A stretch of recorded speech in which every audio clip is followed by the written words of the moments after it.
Hi dear students, मैं बीरेन सिंह आप सभी का अपने यूट्यूब चैनल पर स्वागत करता हूं। आज हम लोग एक स्टोरी है जिसको इंग्लिश में ट्रांसलेट करने वाले हैं। आपको मैं बता दूं, आपको ये 5 नंबर का मिलेगा 10वीं कक्षा में, और 12वीं कक्षा में भी ये 5 नंबर का आएगा। तो ये दोनों ही कक्षा के लिए काफ़ी महत्वपूर्ण है। तो देखिए हम किस प्रकार से ट्रांसलेट करेंगे। एक बरगद के पेड़ के खोखले में एक गिद्ध रहता था। क्या रहता था? एक गिद्ध रहता था। जब किसी चीज का होने या ना होने का वर्णन होता है तो वहां उस वाक्य को हम देयर से आरंभ करते हैं।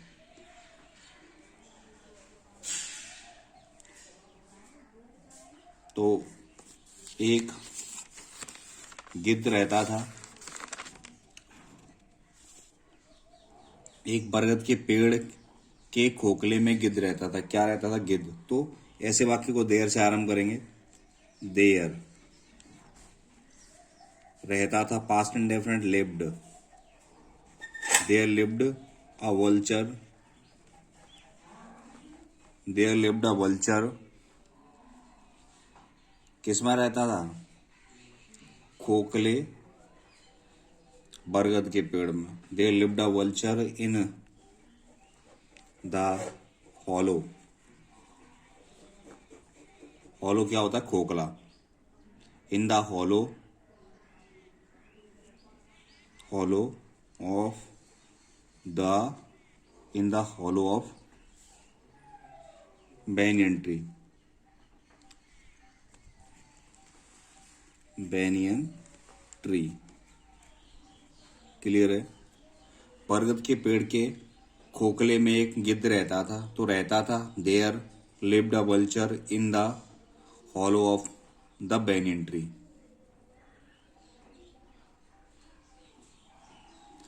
उसी पेड़ की डालों पर बहुत सी चिड़ियों के घोंसले थे। यहाँ भी किसी चीज का होने का बोध हो रहा है, तो इसको भी कैसे आरंभ करेंगे? देयर से। तो उसी पेड़ की डालों पर बहुत सी चिड़ियों के घोंसले थे। देयर वर उसी पेड़ की डालों पर बहुत सी चिड़ियों के घोंसले थे। There were the nests there were the nets of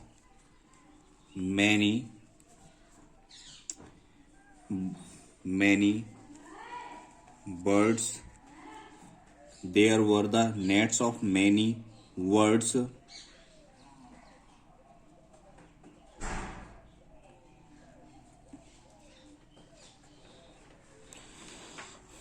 उसी पेड़ की डालों पर। There were the nets of many birds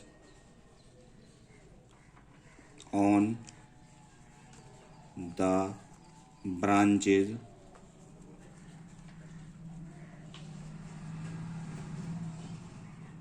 of the same tree.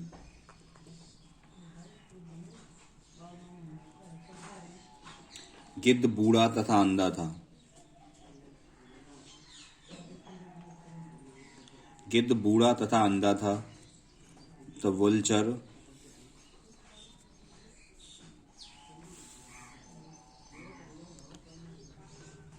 गिद्ध बूढ़ा तथा अंधा था। तो ये रहा गिद्ध। The vulture was old and blind. उसके बुढ़ापे पर तरस खाकर चिड़िया उसको खाना दे देती थी। तो उसके बुढ़ापे पर तरस खाकर, खाकर कर करते क्या है? पार्टिसिपल है हमारा। तो टेकिंग पिटी ऑन हिज। देखो, पक्षी जानवरों के लिए हम इट भी लगा सकते हैं और हिज भी लगा सकते हैं, है ना? तो टेकिंग पिटी ऑन इट लगा रहा हूं मैं। टेकिंग पिटी उसके बुढ़ापे पर, taking pity on its old as.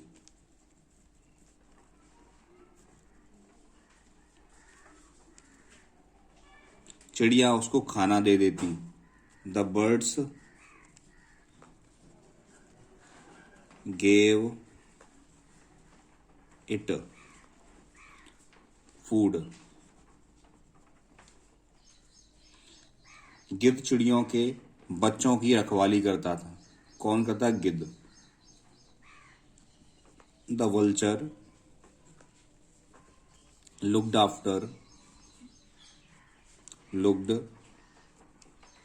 After their, यानी चिड़ियों के बच्चों की रखवाली करता था।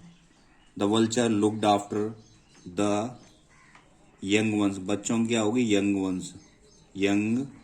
Once of the birds.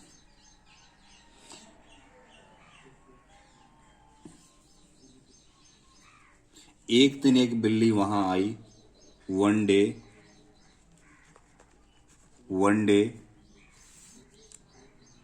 एक बिल्ली वहां आई, one day a cat came there. ठीक है, एक दिन वहां एक बिल्ली आई, उसने गिद्ध की खुशामद करके, तो खुशामद करना होता फ्लैटर, तो फ्लैटरिंग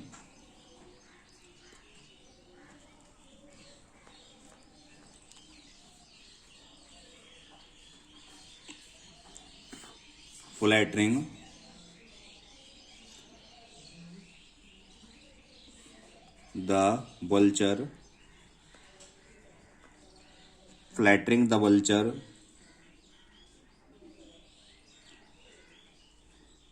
इट किसके लिए आ रहा है? बिल्ली के लिए ना।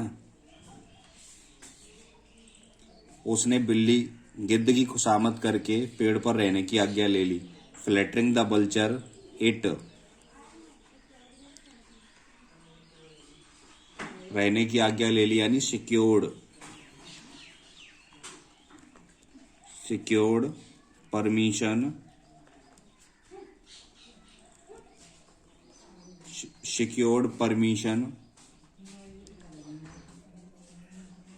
To live on the tree.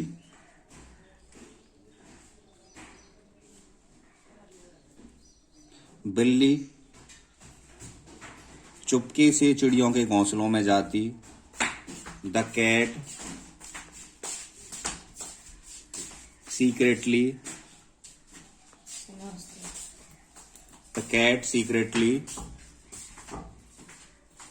went into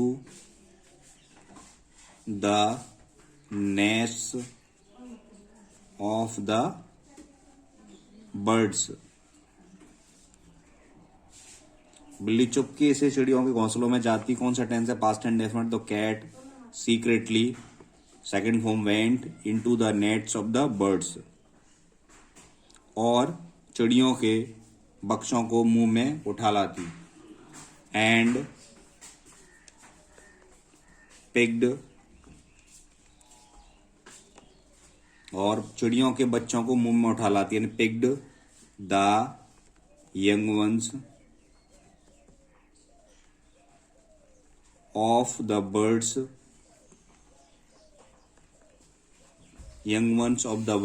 in its mouth. वह हड्डियों को गिद्ध के घोंसले में डाल देती। तो वह है कि इट ड्रॉप्ड, डालना होता है ड्रॉप्ड। इट ड्रॉप्ड किनको? हड्डियों को। इट ड्रॉप्ड, वो हड्डियों को गिद्ध के घोंसले में डाल देती थी। It dropped the bones in the nest of the vulture.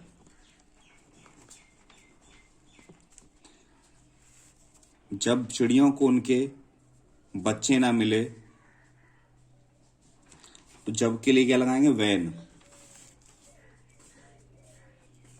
Van चिड़ियों को उनके बच्चे ना मिले, पास्ट इंडेफिनिट टेंस है। When the birds did not, मिलना होता find. When the birds did not find, when the birds did not find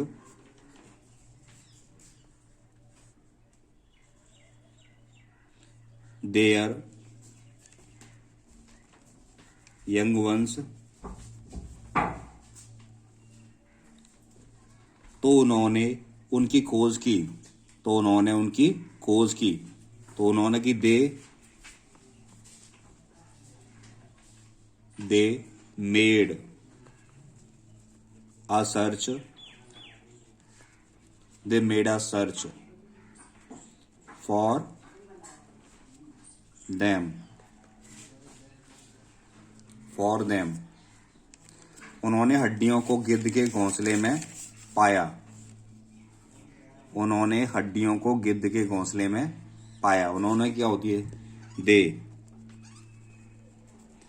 found the bones in the nest of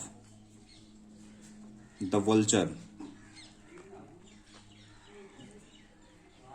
देखिए, उन्होंने उनकी हड्डियों को गिद्ध के घोंसले में पाया। उन्होंने की दे पाए की सेकंड फॉर्म फाउंड, क्या हड्डियों को, द बोन्स किस में? घोंसले में, इन द नेस्ट किसके में? Of the vulture. दे वे गिद्ध पर इतनी नाराज हुई। They got so annoyed, they got so annoyed at the vulture कि उन्होंने मिलकर गिद्ध को मार दिया। उन्होंने मिलकर उसे मार दिया। तो दे किल्ड, मिलकर गिद्ध को मार दिया। They killed the vulture together. ठीक है, अब गिद्ध को मार दिया तो उन्होंने की दे मारना की second killed the vulture together. गिद्ध के मरने के बाद after death of the vulture,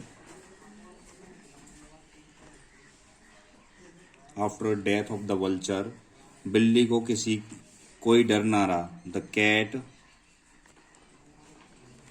had no fear, यानी गिद्ध के मरने के बाद बिल्ली को कोई भय ना रहा। तो after death of the vulture the cat had no fear, और उसने धीरे धीरे सब चिड़ियों को खा लिया। सी यानी इट किसके लिए आया? बिल्ली के लिए। It at the all birds up, she ate the all birds up slowly।